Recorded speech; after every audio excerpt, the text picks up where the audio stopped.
This Open Educational Resources presentation was presented for the University of Hawaii Community College's Chancellors and Faculty Senate Chairs at John Morton's request in September 2015.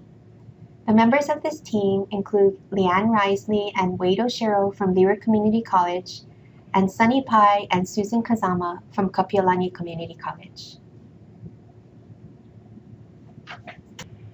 How many of you listening to this presentation are aware that in the UHCC Strategic Plan for 2015 to 2021, one of the strategic directions is reducing the cost of education for students. In particular, adoption of open educational resources to replace textbooks, with most textbooks replaced by the year 2021. The graphic on the left shows the percent change of costs over the last 30 years. The Consumer Price Index, shown by the brown line, shows that the Consumer Price Index has risen by 250% since 1978. Similarly, we see home prices have increased by 325%. What stands out is the price of textbooks, shown in blue. In the last 30 years, textbooks have increased 812%. Let's take a look at why this is occurring. In a normal market, such as an automobile industry, the consumer chooses the product based on price and value from the producer. If the consumer does not want the product, he or she lets the producer know by not buying the product. Now let's look at the textbook market. In the textbook market, the publisher creates textbooks and the professor selects the textbook from the publisher. The student is told which textbook to purchase. The student has no choice and is a captive market, so the publishers can and have been raising prices at will. Now let's bring the cost of textbooks down to the UHCC level. Here you can see the top 10 highest enrolled courses in the UHCC. Across the screen you can see the 7 community colleges. What this screen is showing is the price of textbooks at each of the campuses for each of the courses. You can see that there is a wide range of what our students are paying for textbooks for the same course. In some cases, some courses at some campuses have no costs for textbooks, while the same course could use a textbook that costs over $100. Because there is a lot of information on the screen, we highlighted the most expensive textbook costs per course, just to give you an idea. The average textbook at the UHCC costs $111. If we conservatively estimate that students are buying 6 textbooks per year, with 33,715 students, the UHCC students are paying $22.5 million per year on textbooks. Last semester, in spring 2015, Leeward Community College conducted a student survey on textbook costs. We received nearly 1,000 responses. In the survey, students responded that 55% have chosen not to purchase a required textbook. That's over half of the students are not purchasing textbooks for your classes. 58% say the cost of textbooks determine which courses they take, and 41% felt they performed poorly without the textbook. What we've done. At the UH system, Outreach College, and UHCC system level, the group has accomplished the following. UH OER team. There is a team primarily made up of librarians and a few instructional designers who meet informally on a monthly basis to share information. A OER system librarian is working out of Outreach College. She spearheaded the creation of the oer.hawaii.edu site, which shares what OER activities are occurring throughout the UH system. In the last year, the UH OER repository was created, which was built to share OER resources to everyone in the UH system and beyond. Outreach College started designating courses with no cost as textbook cost equals $0. They have 80 classes tagged in this way. I will talk a little bit later about the UH system-wide faculty survey. At the UHCC level, we have accomplished the following. This past summer, Leeward Community College provided a week-long professional development track on OER. It was open to all UH faculty. As mentioned earlier, Leeward conducted a student survey. This semester, the fall semester, Leeward just started designating courses as textbook cost equals $0. This is a self-designation, and we have 56 classes designated this way. Leeward, Kapi'olani, and Honolulu have conducted OER awareness sessions, OER presentations, and workshops, and invited faculty to participate in an OpenStax webinar. Kapi'olani Community College had a Faculty Senate and Student Congress Forum last semester and are currently conducting OER workshops this semester. This team has been reaching out to some of the national leaders in OER and learning from their experiences. Some of the national leaders include Tidewater Community College, which has the Z degree or zero degree, which is a zero textbook cost degree in business administration. So students who take this degree don't have to pay anything for their textbooks. We've also talked to Washington State Board for Community Colleges and Technical Colleges and have learned quite a bit from them, which we will cover in some of the following slides. We've also looked at Maricopa Millions, which is in Arizona, and a part of this team went to the OER conference last year to learn about OER and is planning on going this year to look at ways to scale up the OER project that we're currently doing. The benefits of using OER for students. The most often cited benefit of using OER is we are saving students money. Some of the findings in earlier studies show that because students save money on textbooks, they are able to use that money to take more classes, and they are finishing their degrees faster. Another benefit for students is they are more successful in their courses because they have the materials on the first day of class. So two of the primary benefits are they are finishing faster and they are more successful. In addition, benefits of using OER include the ability to localize or customize materials. Canada is doing this for their population, and I can see that we, being in Hawaii, would benefit from this type of localization as well. Another benefit is students can keep their textbooks. Surveys have shown that students are satisfied with the course materials and they end up leaving school with lower student debt. Tidewater Community College is the college that offers the Z degree, and what they have found is that in their courses, their retention rate has increased and the student withdrawal rate has decreased for the classes that are in the Z degree courses. So those courses that have zero textbook costs, they have a higher retention rate and a lower withdrawal rate.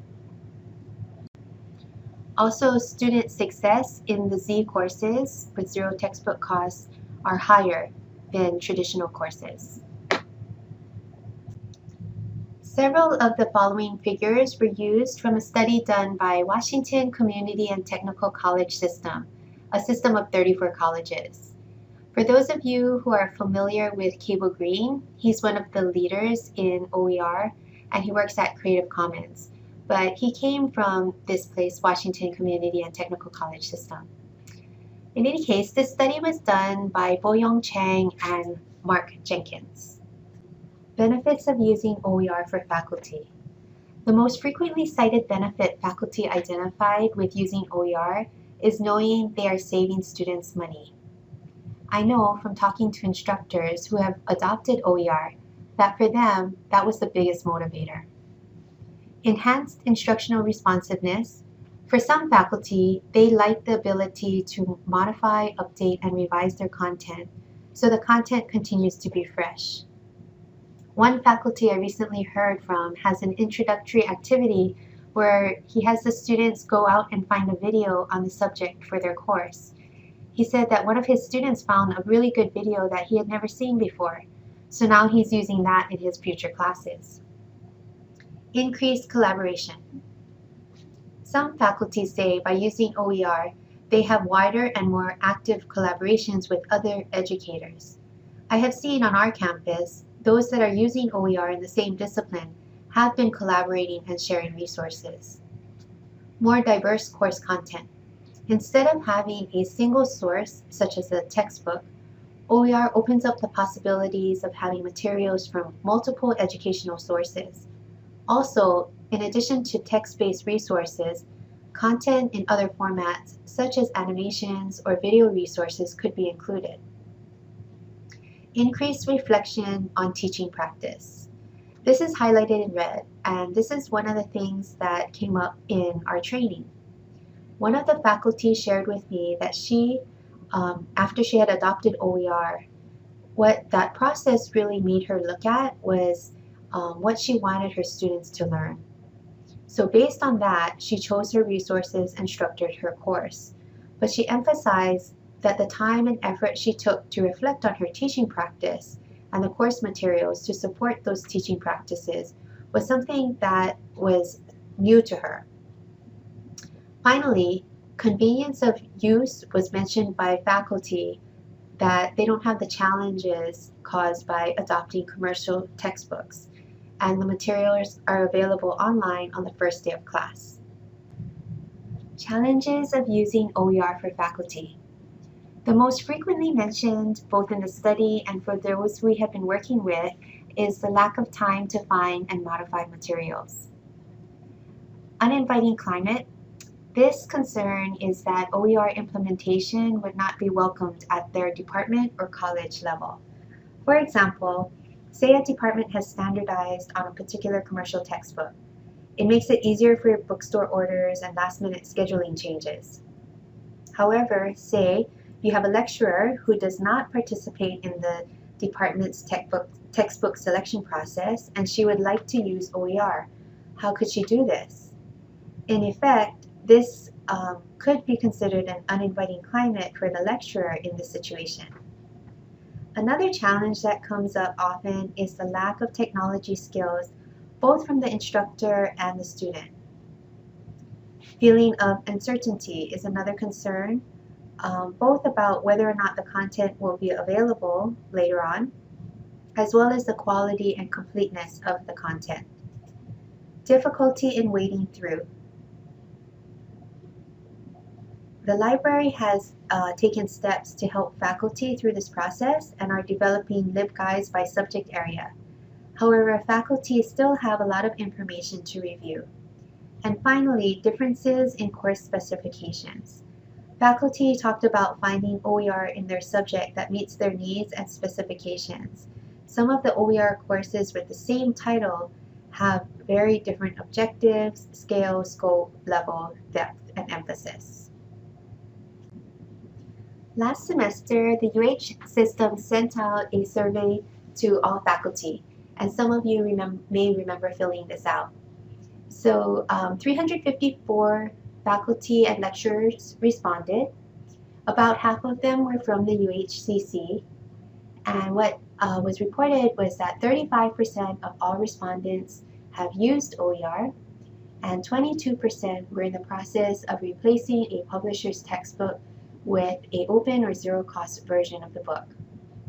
66% of faculty or lecturers see OER as similar or better in quality than commercial materials.